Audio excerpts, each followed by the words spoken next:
A-T. It's in the name. Think your team has what it takes to survive the ultimate dodgeball showdown? Join us Saturday, August 15th at Mars Hill Bible School in Florence, Alabama for the Staying Alive Dodgeball Tournament, benefiting St. Jude Children's Research Hospital. Grab your friends, build your team, and compete for a great cause while helping kids and families fighting childhood cancer. Whether you're in it to win it or just for the laughs, this is one event you don't want to miss. Team spots are filling fast, so register today at benandtravis.com. That's benandtravis.com, where you can stay alive, dodge, duck, dip, dive, and dodge. Welcome into the Helping Healing Humor with Ben and Travis podcast.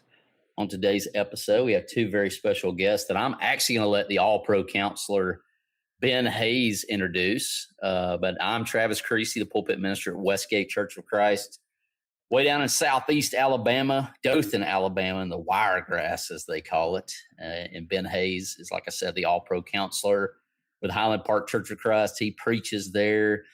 He does all kinds of good stuff there around northwest Alabama, there in Muscle Shoals. Ben, how are you, man?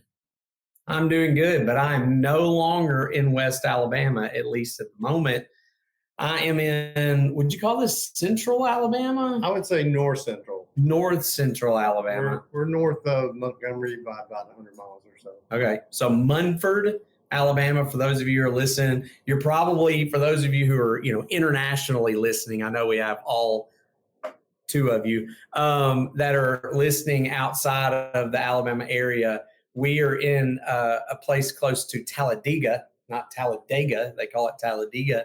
But you've ever heard of the movie Talladega Nights, or you've heard of the race? It's like, 15 minutes from here, from where we're at? Right. Yeah. So that's probably the closest thing to what people know. Oxford and Anniston is close by, where the Lonnie Jones grew up. And so we're not far from it either. But we're here on a vacation Bible school kind of mission with our youth group, and we're staying with none other than the man, the myth, the legend, Halo Fernandez. He is an Appalachian Trail expert. He has hiked the Appalachian Trail. He does a lot of trail clearing and things like that. He had a whole life before the Appalachian Trail, but now it's kind of like a big part of your life, or at least the trail maintenance. I do a lot of trail maintenance at Pinhoti Trail right here in Alabama as well. So, but I just got back from the AT. I was in Virginia for about a week, and that was about 3 weeks ago, doing trail maintenance. Yeah, so I got to hike with him on the Appalachian Trail for a little short period of time back when he did the whole thing. I think I did about 30 miles maybe with you. Yes. Something like that. You did all 2,300 or whatever it is. 2,192 miles. So. Wow. So he did all that. On my other hand here, I have Nate Evans, another man, myth, legend. He's a Highland Park member. He's come down here with us. If you need anything done, this is the guy that'll get it done. One of the most humble, hardworking people that you will ever meet, Nate Evans. And so I'm just like, I'm privileged to be surrounded by greatness right here. So, Nate, how you doing? I'm doing well, man, and privileged to be sitting next to you. So we're just glad you guys are here. We just kind of wanted to talk. One of the things this month is June, as many of you know already, but it is also considered Men's Mental Health Awareness Month. And so every now and then, we just like to have guys on here, people on here to come on and talk about different things. And so we thought we would have you guys on as some special guests just to talk about some cool stuff that you've done, things as we usually do that maybe you've been through. But I wanted kind of Halo to kick us off and just tell me, I know it's been 7 years? 7 years. Since you hiked it? Yes. And we've kind of wanted you to come on and talk about that experience. And obviously we may not talk about it the whole time. But what are things when you did that? What are some things that you really learned about yourself in that? What was so special about? I know you retired and you decided this is something I'm going to do. Well, it gave me a lot of time to think and pray and just be out in nature, and um, it was just a time that I needed after 38 years of working. So it was just an experience that I had looked forward to since I was a Boy Scout when I was a little kid. So just enjoyed being out in nature. Yeah.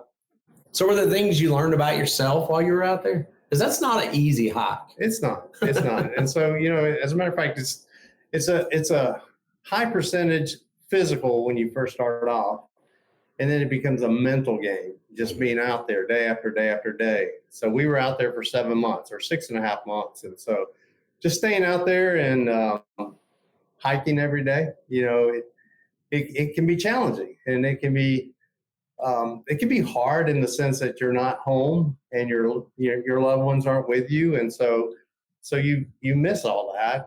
But I'm very goal oriented, so once I start something, I didn't want to finish, or I didn't want to just quit, and so I wanted to finish, and so absolutely, yeah. So I mean, as far as learning things about myself, I certainly learned that I met a lot of different people that I probably would never have met. And what I mean by that is there were kids, there were people that were from all generations, different walks of life, but we were all out there experiencing the same thing. So it just became, I took time to get to know people that I probably would never have stopped to meet and talk with, just out of the blue. And everybody that I met was just so sweet and kind, and we were all experiencing the same thing.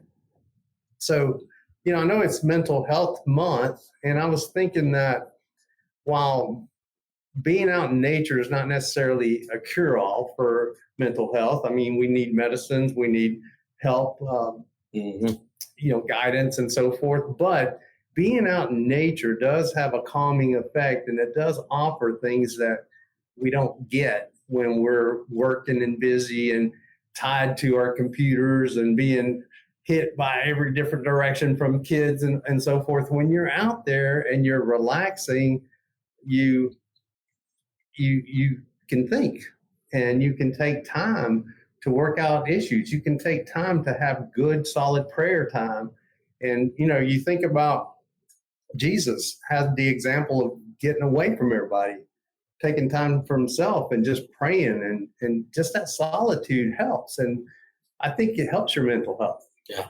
Yeah. I know one of the things you blessed me with on the trip was there was about, we were together, I think Monday around lunch until Friday, I think it was, I got off the trail. And there was one morning we woke up and I kind of had everything together, and you were like, take off, like go hike. And you just said, follow the blazes, don't get off the trail, but go do that. And I was like, well, are you not coming? I'll catch up to you, but you need to hike it by yourself for a little while. I think he was just tired of me, but it was a gift that it was a gift. He's like, you're too slow for me. I need you to go ahead. No, but it was a gift in that, it was like, you go walk it by yourself and experience it, because it's different walking all alone. And so I kept thinking, he's going to catch up to me because I'm slow. And I finally got to this point in the road where I just sat down. It was kind of where it crossed the road, and there was a place that we ended up getting sucked into the vortex to eat. Yes. We got like Hot Pockets or something and ate, but I just kind of sat there and waited on you. But it was a really cool experience just to walk it. And it was in the fog. It was a really cool morning, and it was fun. But it was also sort of like you were talking about, you're out in the woods all by yourself, walking this trail. You're alone with your thoughts. You can't look at your cell phone because, one, you don't have any service, but two, it's hard to look at your cell phone and follow that path. So that was a big blessing to me. It wouldn't have been something I would have done without you going, go do it. So, well, I mean, and then we also met a lot of people while we were out there. So I know we talked about, when you're going through a mental health crisis, you don't necessarily always want to be alone. And while you're out there, you actually do get to meet other people, and you get to help other people. Yeah. And I think sometimes I think you made the point that if you're helping others when you're down, it helps you get through whatever you're going through. Yeah. And so we experienced a lot of that. Well, I think a lot of people start the Appalachian Trail all by themselves. and then they end up That's the way I not did by it. themselves. Exactly. I mean, You have this best group. friends. Yes, yeah, Yeah. exactly. And you still talk about those guys. You still meet up with those guys and do stuff. So I think that's a huge piece to understand, is that even when we try to do it by ourselves, I don't think many people ever do life by themselves. So I No. think there's a lot of life lessons that There are a lot of lessons in there. Yeah. So Nate, so when we talk about serving people and helping people, and this is an honest truth, when it comes to Nate Evans, he is a servant, and he's a guy that the moment you say, I need something, he's going to jump at it and do it, if it's the shirt off of his back. So I know I'm bragging on you here, but I'm just saying it. So in all the things, I know you do a lot of things. I don't even know all of what you do for work. I know what you do in the church. But do you notice that the work that you do with the church, the things that you do, volunteer, you're not a paid minister or anything like that. Do you notice that service makes a difference in your mental health or in your life? I do. Anyway. I do. So what are some ways? Kind of on the opposite side of going out in solitude, kind of gathering yourself. I've recently found finding a purpose, finding yourself, things that makes a difference, or getting involved more regularly, or doing things that help people out. Any kind of service like that just seems, and staying busy, seems like it really does help me a lot. Yeah. It's a relief to be able to help someone else, and it kind of takes your mind off of everything else going on in the world when you can concentrate on something specific. Because it seems like these days all I have is stuff going on in my mind, and you have to find a way for it to get out. Well, that's kind of what we started this, Travis, was helping healing humor, because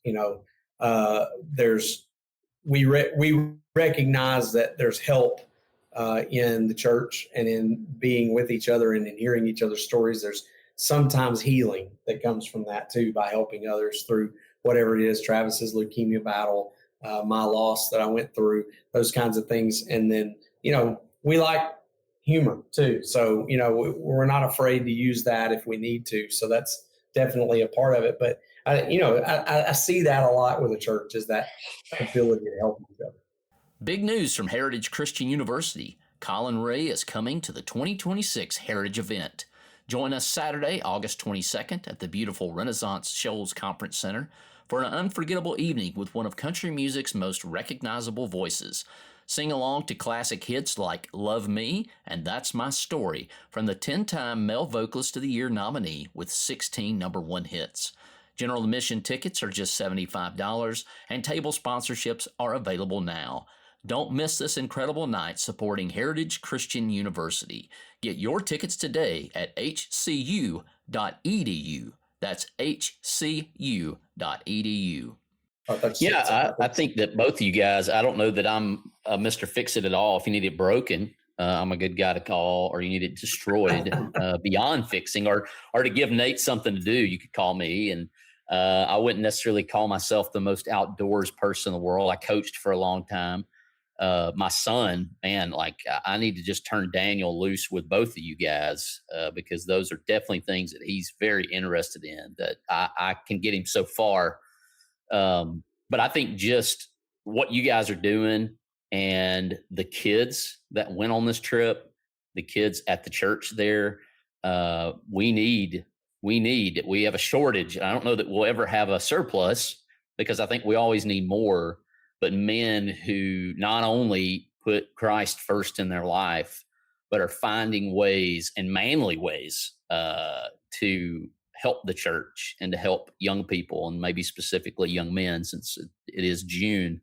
But, we all have, I'm sure that you guys have people, heroes in your life that may still be alive, may have already gone on, but maybe just a kind word of encouragement that maybe they never were up front leading in the church, capital M minister, people who encouraged you to use whatever abilities and talents that you have to help the next person. I think about where you mentioned the people that you meet out on the trail, or the people that you serve fixing things or using your hands and the talents God has given you. But are there any people maybe that you'd like to give a shout out as you were growing up that kind of instilled in you the importance of the church, or using or giving you some of the talents, honing some of the talents you guys have? Got anybody in mind? I'm trying to think. Probably a long list if you're like me. Exactly. I mean, early on, I've always, y'all don't know this gentleman. His name is Willie. He was an auditor for the Sherwin-Williams Company. And at that point, I was running a store. And he influenced me in two big ways. One, we used to talk about the church. And at that time, I wasn't a member of the church. And so ultimately, he was just a very good example and led me to where I eventually got baptized. And so he helped me there. And at that point, I was 28 years old. And I remember telling him I was running a store. And I said, I've got all this education, but I don't have my degree at the time. And I said, I'm 28 years old. I'm too old to go back to school. And he said, well, how old are you going to be in 2 years? And I said, 30. And he said, well, you can be 30 without a degree, or you can be 30 with a degree. And so I've always, and for whatever reason, that hit me like, man, that is so brilliant. And so Willie Davis is his name. And he's a member in Birmingham, and I need to catch up with him more, but I talk to him occasionally. But he's just early on was just a strong influence in my Christian life, my Christian walk, and in my educational walk. But as far as what, I have to just, Mr. Slayton, who's long passed away, he was our city mayor. He was my first Sherwin-Williams store manager that hired me as a part-time kid. And he was my Boy Scout leader. And so he got me outside. My parents weren't outdoorsy. And so anyway, he taught me how to camp and got me interested in the outdoors. And ever since then, that's where my interest developed or, originated, for the outdoors. And so I had to, just give him thanks for that. Just plenty of other people, but those are the two that come to mind. And I think we don't think about it enough that, how important that male spiritual leadership is. Mm-hmm. Because I think a lot of times we've talked about this, we've kind of tongue in cheek a little bit talked about how I think the church is as strong as it is because of the women who are so involved and who keep the church, rolling and doing the things they do. But it's really, really important to have male spiritual leadership. It's important to have men who are healthy, whether it's physically healthy, but especially, mentally healthy, spiritually healthy, because there are those young men in the church that are looking for guidance sometimes, and they look for it in the men, and they're going to follow those examples. And so it's really awesome to have guys like you guys who do that. Is there anybody that you can think of that has influenced you? Like you were saying, there's so many really when you think about it. The people that build you up to this point in your life. But from the start, obviously I have to call out my mom. She worked hard to get us where we are at, me and my brothers. But